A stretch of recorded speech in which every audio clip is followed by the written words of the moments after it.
श्री सद्गुरू ब्रह्मचैतन्य गोंदवलेकर महाराज यांचे 21 ऑक्टोबरचे प्रवचन. प्रारब्ध म्हणजे न समजणाऱ्या गोष्टींचे कारण. आपले ध्येय काय असावे हे ठरविण्याची बुद्धी माणसाला आहे, ती खालच्या प्राण्यांना नाही. हाच माणसात आणि त्या प्राण्यात फरक आहे.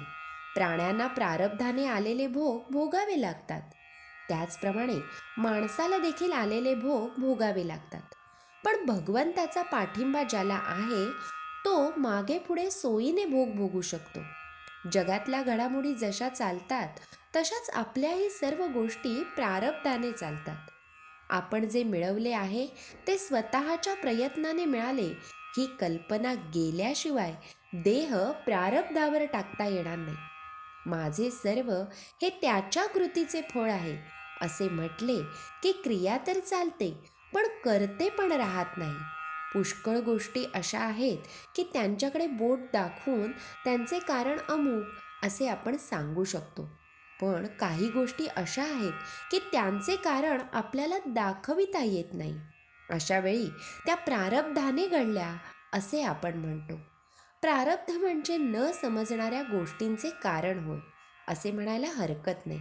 संतांना देखील त्यांचे प्रारब्ध भोगावे लागते, पण त्यांना देहबुद्धी नसल्याने भोगाचे सुखदुःख त्यांना नाही.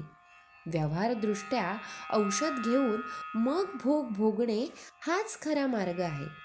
बुवाने आपल्या सिद्धीने रोग बरा करणे किंवा टाळणे हे बरे नाही. त्यामध्ये बुवाची प्रसिद्धी होईल खरी, पण त्यात त्याचे स्वतःचे कल्याण नाही, तसेच लोकांचेही पण हित नाही. समजा एक मनुष्य रस्त्याने चालला असताना वाटेत एक 10 रुपयांची नोट पडलेली आढळली. पूर्वसंस्काराप्रमाणे ती उचलून घेण्याची वासना त्याला होईल, पण ती प्रत्यक्ष उचलून घ्यावी किंवा न घ्यावी हे ठरविण्याचे स्वातंत्र्य त्याला आहे. म्हणून प्रारब्धाने देहभोग आला असता त्यामध्ये मनाची वृत्ती कशी ठेवावी हे स्वातंत्र्य आपल्याला आहे, ते प्रारब्धावर अवलंबून नाही. भगवंत सगुणात आला की त्याला देखील प्रारब्धाचा नियम लागू झाला.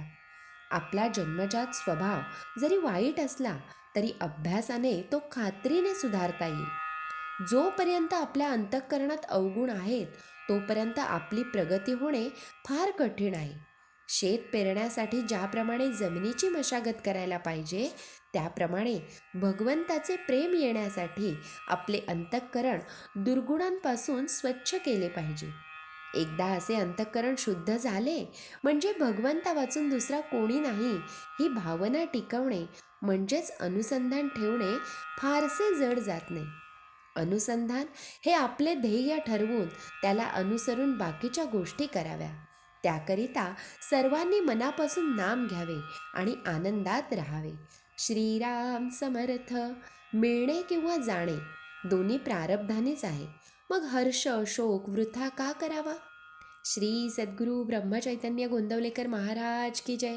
जय जय रघुवीर समर्थ.